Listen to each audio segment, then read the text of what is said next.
Hey, what's up? What's going on? Welcome to another episode of English with Dane, a podcast designed to improve your English. As always, I'm your host, Dane, and you can find me on Twitter and Instagram at English with Dane. You may have noticed that I didn't release an episode on Monday, and that's because I was in Scotland attending my friend's wedding, so I decided to wait until today. So if you were sitting around waiting for a new episode, then sorry to have kept you waiting. But in any case, the wait is over. On today's show, we're going to take a look at a very specific headline that caught my attention because it's something that I have thought about a lot, and also because it happened here in my hometown of Madrid, Spain. So let's start the show. You are listening to the 24th episode of English with Dane. Hit it.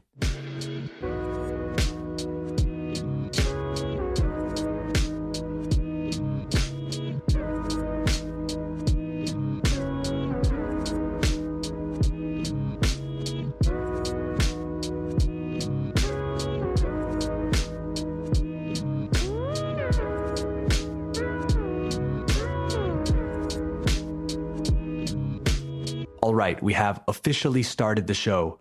So let's start by reading the headline in question.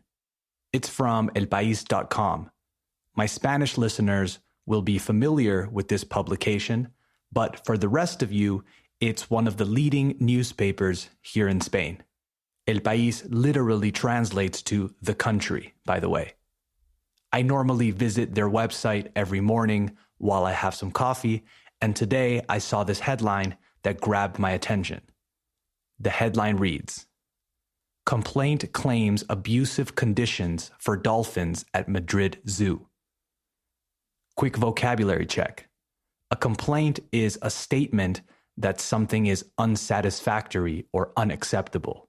So if you go to a restaurant and they treat you in a rude way, in an unsatisfactory way, you leave a complaint, una queja in Spanish. And to claim means to say that something is the case, typically without providing evidence. So there was a complaint that said or claimed that the conditions for the dolphins at the Madrid Zoo Aquarium were abusive.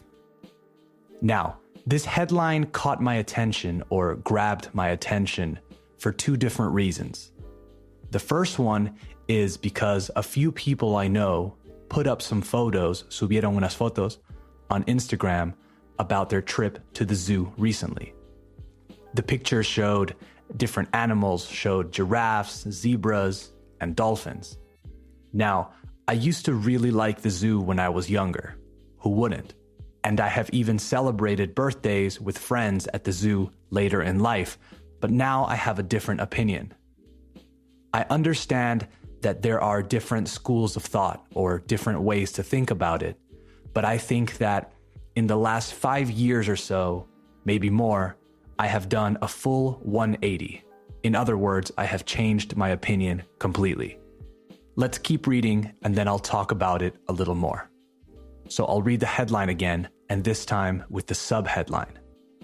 Complaint claims abusive conditions for dolphins at Madrid Zoo.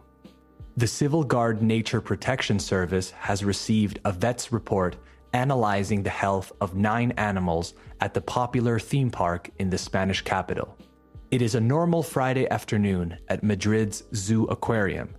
3 trainers in wetsuits, trajes de neopreno, move to the rhythm of the music while a woman's voice comes over the loudspeaker with a range of dolphin facts.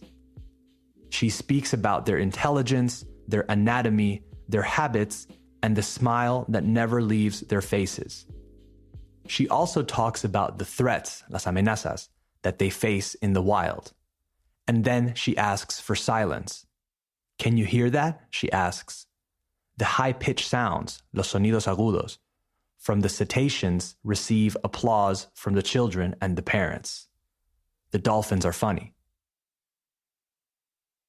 Quick vocabulary check. It said that the woman's voice comes over the loudspeaker. Now, you may have heard, puede que hayas oído, the phrasal verb to come over in a different context, in the context of an invitation. like, hey, come over tomorrow. But in this case, it means that the woman's voice was projected from the loudspeaker, el altavoz, or el parlante for my Peruvian listeners. Okay, let's keep going. It says, after an hour, the music stops and the woman says goodbye to the visitors, while the dolphins sink under the surface of the pool they inhabit 24/7. So 24 hours a day, 7 days a week. They withdraw, se retiran, with their ever-present smiles that are not smiles at all. The fact is, even if they were sad, they would still appear to be grinning, parecerían estar sonriendo. To grin means to smile. A veterinary report sent to Seprona, which is the nature protection branch of the Spanish Guardia Civil, concludes that the 9 dolphins at the Madrid Zoo are, in fact, sick. They all have eye problems, and 2 of them, Lala and Guarina, have skin lesions. Seprona, by the way, stands for Servicio de Protección de la Naturaleza. It continues and says, Seprona has accepted a complaint by a Spanish association called Proyecto Gran Simio, or Project Great Ape, based on this vet's report. This group carried out, llevó a cabo, an investigation named Operation 404 with the sponsorship of the international organization Sea Shepherd Conservation Society. The investigation focused on the consequences of keeping animals in captivity, with the Madrid Dolphins being a case in point, or an example. Pedro Posas, the executive director of Proyecto Gran Simio, gave photos to the law enforcement service together with a video and a summary of conclusions by the vet Agustín González, who is an expert in wild marine animals with 15 years of experience working with dolphins in the Canary Islands. Pedro Posas said, I saw the vet's report and my heart sank. So we decided to file a formal complaint as representatives of an animal welfare organization. The vet's report, informe, concluded that the 9 bottlenose dolphins are sick as a consequence of being kept in captivity. Although the main focus is on 2 named Lala and Guarina, all of them have eye problems, probably due to, debido a, constant contact with chlorine, while the 2 mentioned above, Lala and Guarina, also have skin conditions. Posas said, in the photos, you can clearly see that one has her whole body covered by an ulcerous dermatological condition that shows up, que aparece, in the form of craters, cráteres. The lesions go from the head to the back and as far as, tan lejos como, the tail. They measure several centimeters in diameter and are in different phases of development, from inflammation, swelling, and lumps to deep ulcers. Before I talk more about this, another quick vocabulary check.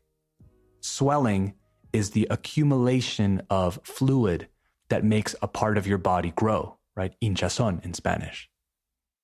And lumps are bultos, things that grow on your body without a regular shape. So these dolphins have several problems. Eye problems from the chlorine, and some of them have inflammation, swelling, lumps, and deep ulcers all along their bodies. Last part. The findings have reignited, han vuelto a encender, the debate on whether or not it is ethical to breed animals in the captivity of a swimming pool when their natural habitat is the open sea.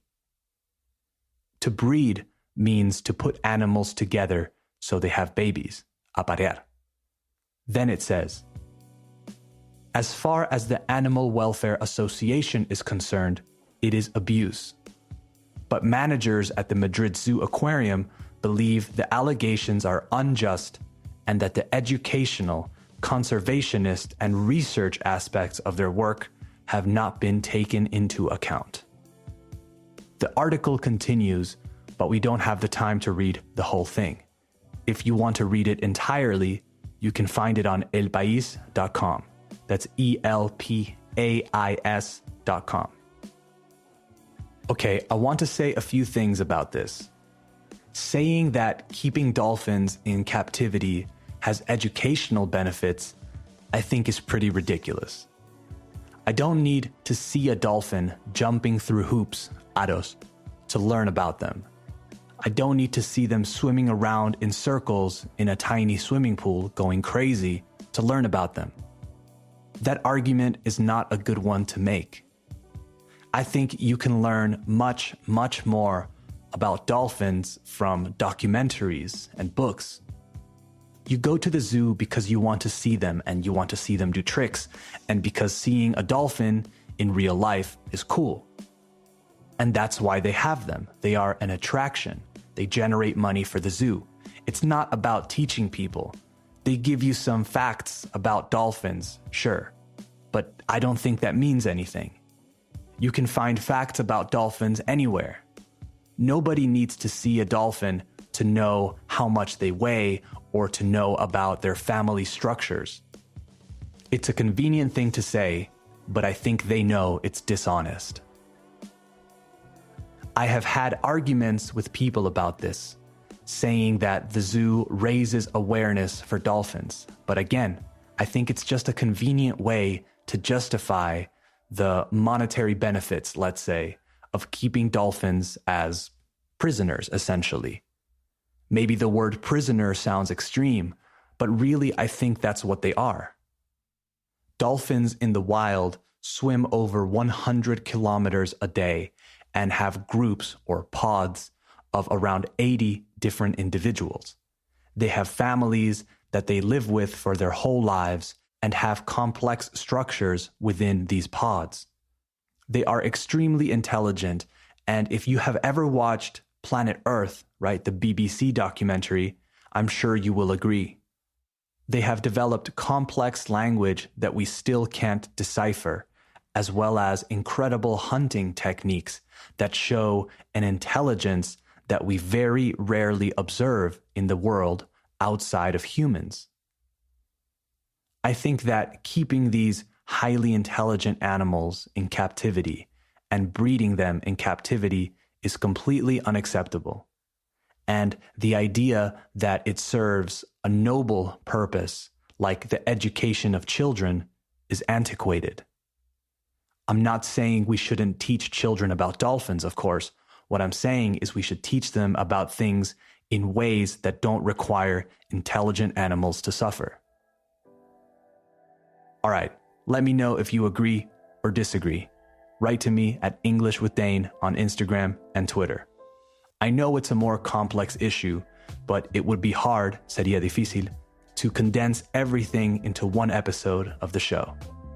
I'll pay attention to this story to see how it develops, and I'll keep you informed. I want to end this episode with a Netflix recommendation. Watch a documentary called Blackfish.